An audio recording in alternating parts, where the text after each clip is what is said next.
Chapter 7. New Residence. The first thing Sana saw when he woke up was a fully white room. Am I in the hospital again? In Sana's life, white ceilings meant hospitals. Oh, did you finally wake up? Amain. Please call me teacher.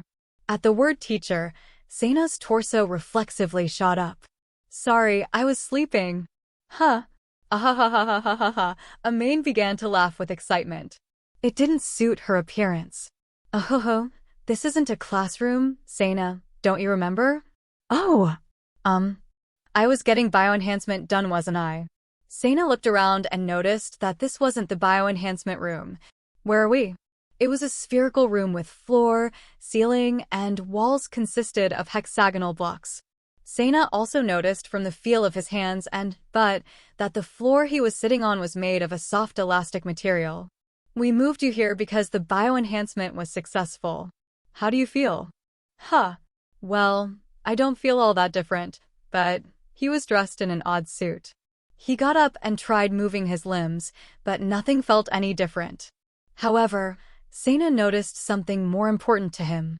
Oh, what's wrong? Does it hurt somewhere? Amain asked, getting closer to check on Sana. Well, nothing's wrong. It's just... what's up with these weird clothes? He said, glancing at Amain. Ahahaha. No, it's okay. I don't mind them really. They're just weird. Sana got embarrassed. Well, they're needed. We're still in the first stage of the bioenhancement. It's about to get interesting. Now, if I remember correctly, you said you didn't feel any different, right? Amain pressed a button on a bracelet worn on her wrist. Well now, please walk a little bit for me, she said. Oh, okay. He tried, and he went flying and bounced around the room like he was a rubber ball. Gotcha. Amain jumped and caught Sana midair, but his hands and legs kept moving like they were springy doorstops. Here, take a deep breath, you'll pull through. Okay. Every time he took big deep breath, his movements slowed. Don't worry, this room's covered in a shock-absorbing material, so you can't hurt yourself. Do you think you can stand up? He tried, but went flying around the room again. Ahahahaha. Amain watched and laughed. Please help me. Sorry about that, I can't help myself, Amain said as she hit the button on her bracelet again. Sana slowly rolled to the floor like a deflated balloon. I put a limiter on your suit, you should be able to move normally. You did what? Sana shouted. You don't have to be scared. I just increased the load on your suit. Earlier I set it to 0. Load to 0? Just try standing again. You'll be fine. You have my word. Really? But he looked at her a bit and could tell she was being honest. She grabbed him by the arm and helped him up. So, what do you think about bioenhancement? She asked him jokingly. Since your muscle strength has been increased several-fold, it will take a while before you can walk without going flying. But I'm going to train you until then. I hope you can keep up. I'll do my best. Sana answered as he regained his upright mobility. Hey, Sana-kun, Yes, Amain. Do you like me? At that time, Sirio was wiping the floors when he noticed something was off. Why am I in such a place? It was clearly in a place with a different atmosphere from the toilets of the GP Academy where he was supposed to have been. It seems the same in terms of smell, but Sirio slowly looked around. He was on a ship, with bad guys and bad girls who were obviously pirates. He tried to brush it off as a set to train students, but one of the women threw a bottle at him and it narrowly missed, and he realized it was really a pirate ship. Matoto, where are we? Cleaning, la la la la la. Sana was following Amain as she walked through the underground passages designated for school teachers to use to go home after school. Professor Amain, where are we going? Like I said earlier, I have to train you, so for now you will be living with me in my house for a while. Why? Is there someone else you would rather be living with? Well, no, but why you, Professor Amain? Amain's legs stopped. She glanced at Sana across her shoulder, and then she turned around. Are you implying that there's something bad about living with me? Amain looked hurt. Hey, that's not what I meant. It's just... Well, the decision is up to you. They started walking again. It's a decision? Your roommates should have been notified this morning. That reminds me, Kenneth and Rajo were sent to the office this morning for some reason. He recalled that the two were called by the dormitory officer. Sena thought about it and realized that Amain was supposed to come from a well-off family. He figured there must be a few servants at her place. By the way, how many people are there at your house? I'm the only one. Huh. There was a nice new apartment building near the GP Academy, so I bought it. Apartment? To Sena, the concept of an apartment was a tiny efficiency. Wait a moment, then it will be just you and me? Amain looked confused. Kariko came out from a side corridor and called out to Sena. Oh, Kariko-san. Please refer to me as your teacher here. Kariko said. They chatted a little, and then Amain called Sena to hurry up and catch up to her. He said goodbye to Kariko and left. Rareza went into her room and checked her emails. She took off her clothes and took a nano-machine shower. She checked on the security dog program she had installed on Sena's NB. For some reason, her virtual security dog now had a doghouse and a collar. The doghouse read, "Jolly boy," and the CG dog was wagging his tail. What happened? Rareza became strangely aware that were now flower beds across from the doghouse. When she panned the screen to see it, there was a small house and a forest spread behind it, and she heard birds singing coming from her screen. This seems a bit too high-quality CG for AI. There was a mailbox next to the fence with the residence listed on it. Sena? Sena Yamada? What the heck? For a moment, Rareza was hesitant, but she fearfully pushed the switch of the doorbell. Yes, who is it? She recognized the voice. A moment later, a girl came out. Oh, you. It was the AI idol Kerchi. She came out in an apron looking like a young newlywed. Hello, can I help you with something? She said with the smile on her face that Rareza saw on TV every morning. Amain and Sena were driving to Amain's apartment when Sirio pulled up next to him.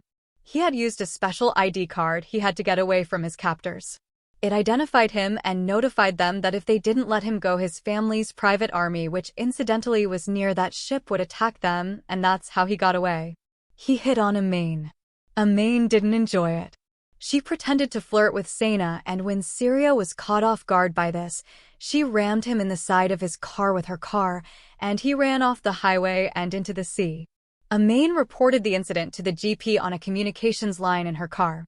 The automated system ruled Sirio at fault. Sena asked her why she was so mean to Sirio. She just told him that he was a special case. He didn't understand what she meant by that, but he figured that they had a complicated history and decided not to pry further. Sena asked her if it was really okay for them to be living alone together when they got a call from Irma. She said that she had just gotten her stuff settled in and wondered where they were. Amain said they were on their way. Sena was confused because he thought they were living alone. 15 minutes later they were there, and Sena stood in awe as he looked at his new penthouse residence. Over in the distance, he could see a harbor with luxury cruisers sailing the big blue ocean. Amain's apartment felt more like a super high-end health spa than a house. What are you doing? Amain took off her sunglasses and went back to grab the stunned Sena to bring him with her. Oh, is this your parents' house? Well, this is more like a summer home. A summer home? This thing? Welcome home. There was a reception desk and 5 men and women dressed in black bowed and said this together. Oh, thanks. Sena broke free of Amain's grip and bowed deeply. The front desk people were confused. What are you doing? Said Irma as she got out of the elevator that came down from the top of the penthouse. Oh, nothing. Hey Sena, come with me. Let's check out the inside. Irma said, grabbing Sena like Amain had before. Okay, this place is amazing. Didn't you know that Amain was from the Konak family? Well, yes, I was told something about that, but I never imagined this. The image Sena had of a rich young lady and the image he had of Amain didn't match at all. Her family is one of the galaxy's leading fashion designers. She could probably buy a private island on a whim just with her pocket money. Oh, I see. Sena again looked around at the inside of the apartment. Besides, she was also a famous model. I don't really know why she quit. That's odd. Why did she join the GP? The GP seemed like a dangerous job for someone like her. Yeah, well, her father doesn't approve of it. Irma said. Irma, hurry up. Amain yelled. They joined her in the elevator. When Irma and Sena got in, the door closed, and the elevator began to rise without sound. The elevator was not a sealed box, but a force field around a small floor, which made it possible to see the scenery outside. By the way, why are you here, Irma? Ari wanted me to keep tabs on how your probability vector affects your everyday life. The elevator doors opened up into a big garden. Welcome to my home, Amain said, smiling. The house was even bigger than Sito's guest house. They went inside and the foyer was enormous. I will explain the floor plan of the place later. Let's go to Sena's room first. When they got there, Sena stared in amazement at the giant empty space. How do you like it? Amain-san, didn't you say that it was going to be a little cramped? Well, it should be once we go shopping and you put all the furniture in it. This place is the size of a basketball court. He looked out the windows and saw a small cruiser slowly land outside. Oh, speaking of, there's our other roommate with our ride. I'll have to show you the rest later. She grabbed Sena by the hand and led him outside to the port where the cruiser landed. The ship docked and Sena wondered who the other roommate was. That looks like one of Ari's cruisers, Irma said. He pictured Ari coming out of there with nothing on but an apron and trying to molest him. He tried to run away, but Amain restrained him. The doors opened. Sena-chan, and a familiar voice came from behind him. What? Sena stopped trying to run and slowly turned around. What's wrong, Sena? Kariko stood at the entrance of the shuttle. Why are you trying to run away, Sena? Irma asked, pulling Sena towards Kariko. Run away? What do you mean? Sena, well, because Kariko came in that kind of cruiser. I thought maybe it was going to be Ari inside. Ari-sama? Oh, I see. Kariko was aware of what had happened the other day with Sena and Ari on the way to the entrance ceremony, so she understood. So, does that mean that Kariko is going to be living here too? Naturally, she's your teacher too, and it's not like they're going to let you live alone with a teacher. That would be so weird. That makes sense. When I told him he was moving and he thought it was just going to be with me. Isn't that hilarious? Amain said. They got in the cruiser and headed off to go shopping at Mikagami Habitation Space. A star in the sky, a dark room. Mirror, Sito, and Sito. That sounds fun. Yes, what about you? I expected as much. All right, absolutely. This seems to be getting interesting. Sounds fun, hee hee hee.